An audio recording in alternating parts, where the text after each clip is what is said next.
The History of English in 10 minutes. Chapter 1. Anglo-Saxon, or Whatever Happened to the Jutes. The English language begins with the phrase, "Up yours, Caesar," as the Romans leave Britain, and a lot of Germanic tribes start flooding in.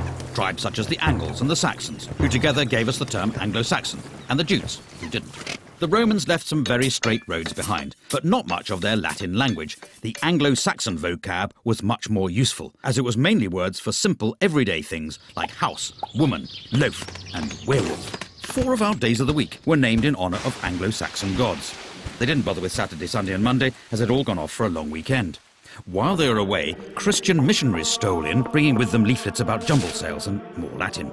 Christianity was a hit with the locals and made them much happy to take on funky new words from Latin like martyr, bishop and font. Along came the Vikings, with their action man words like drag, ransack, thrust and die. They may have raped and pillaged, but they were also into give and take, 2 of around 2,000 words they gave English, as well as the phrase, "Watch out for that man with the enormous axe." Chapter 2. The Norman Conquest, or Excuse My English. 1066. True to his name, William the Conqueror invades England, bringing new concepts from across the Channel like the French language, the Doomsday Book, and the duty-free Gaulois multipack. French was de rigueur for all official business, with words like judge, jury, evidence and justice coming in and giving John Grisham's career a kick-start.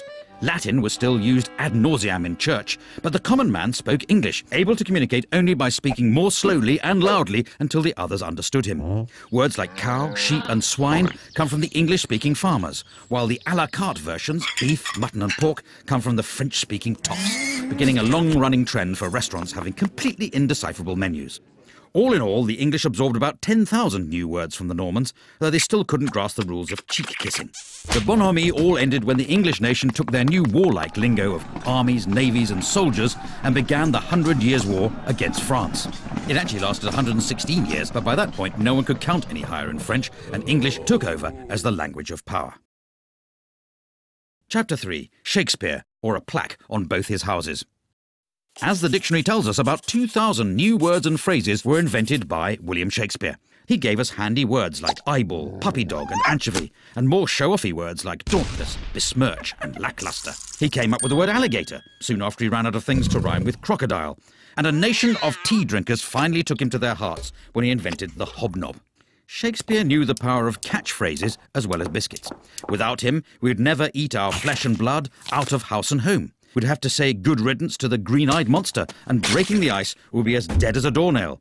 If you tried to get your money's worth, you'd be given short shrift, and anyone who laid it on with a trowel could be hoisted with his own petard. Of course, it's possible other people used these words first, but the dictionary writers liked looking them up in Shakespeare because there was more cross-dressing and people poking each other's eyes out. Shakespeare's poetry showed the world that English was a rich, vibrant language with limitless expressive and emotional power, and he still had time to open all those tea rooms in Stratford. Chapter 4. The King James Bible, or Let There Be Light reading. In 1611, the powers that be turned the world upside down with a labour of love, a new translation of the Bible. A team of scribes with the wisdom of Solomon went the extra mile to make King James' translation all things to all men, whether from their heart's desire to fight the good fight or just for the filthy lucre. This sexy new Bible went from strength to strength, getting to the root of the matter in a language even the salt of the earth could understand. The writing wasn't on the wall, it was in handy little books, with fire and brimstone preachers reading it in every church. Its words and phrases took root to the ends of the earth, or at least the ends of Britain. The King James Bible is the book that taught us that a leopard can't change its spots, that a bird in the hand is worth 2 in the bush, that a wolf in sheep's clothing is harder to spot than you would imagine, and how annoying it is to have a fly in your ointment. In fact, just as Jonathan begat Meribal, and Meribal begat Micah, the King James Bible begat a whole glossary of metaphor and morality that still shapes the way English is spoken today. Amen. Chapter 5. The English of Science, or How to Speak with Gravity. Before the 17th century, scientists weren't really recognised, possibly because lab coats had yet to catch on. But suddenly Britain was full of physicists. There was Robert Hooke, Robert Boyle, and even some people not called Robert, like Isaac Newton. The Royal Society was formed out of the Invisible College, after they put it down somewhere and couldn't find it again. At first they worked in Latin. After sitting through Newton's story about the pomum falling to the terror from the arbor for the umpteenth time, the bright sparks realised they all spoke English, and they could transform our understanding of the universe much quicker by talking in their own language. But science was discovering things faster than they could name them. Words like acid, gravity, electricity, and pendulum had to be invented just. Chapter 6. English and Empire, or the sun never sets on the English language. With English making its name as the language of science, the Bible and Shakespeare, Britain decided to take it on tour, asking only for land, wealth, natural resources, total obedience to the crown, and a few local words in return. They went to the Caribbean looking for gold and a chance to really unwind, discovering the barbecue, the canoe, and a pretty good recipe for rum punch. They also brought back the word cannibal to make their trip sound more exciting. In India, there was something for everyone. Yoga to help you stay in shape while pretending to be spiritual. If that didn't work, there was the cummerbund to hide the paunch. And if you couldn't even make it up the stairs without turning crimson, they had the bungalow. Meanwhile, in Africa, they picked up words like voodoo and zombie, kicking off the teen horror film. From Australia, English took the words nugget, boomerang, and walkabout, and in fact the whole concept of chain pubs. All in all, between toppling Napoleon and the First World War, the British Empire gobbled up around 10 million square miles, 400 million people, and nearly 100,000 gin and tonics, leaving new varieties of English to develop all over the globe. Chapter 7. The Age of the Dictionary, or the Definition of a Hopeless Task. With English expanding in all directions, along came a new breed of men called lexicographers, who wanted to put an end to this anarchy, a word they defined as what happens when people spell words slightly differently from each other. One of the greatest was Dr. Johnson, whose Dictionary of the English Language took him 9 years to write. It was 18 inches tall and contained 42,773 entries, meaning that even if you couldn't read, it was still pretty useful if you wanted to reach a high shelf. For the first time, when people were calling you a pickle herring, a jobbernowl, or a fopdoodle, you could understand exactly what they meant, and you'd have the consolation of knowing they were all using the standard spelling. Try as he might to stop them, words kept being invented, and in 1857 a new book was started that would become the Oxford English Dictionary. It took another 70 years to be finished after the first editor resigned to be an archbishop. The second died of TB, and the third was so boring that half his volunteers quit, and one of them ended up in an asylum.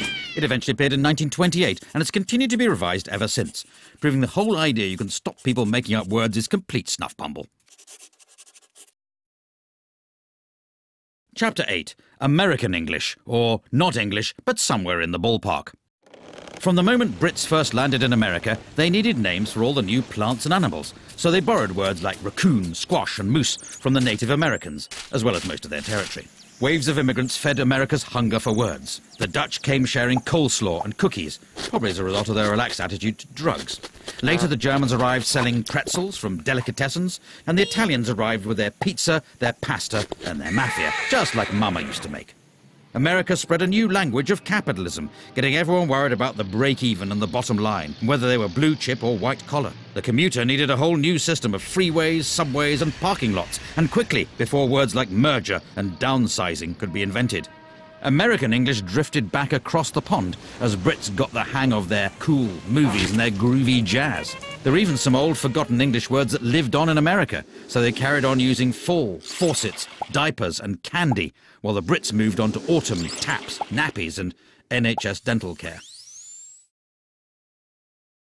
Chapter 9. Internet English, or language reverts to type.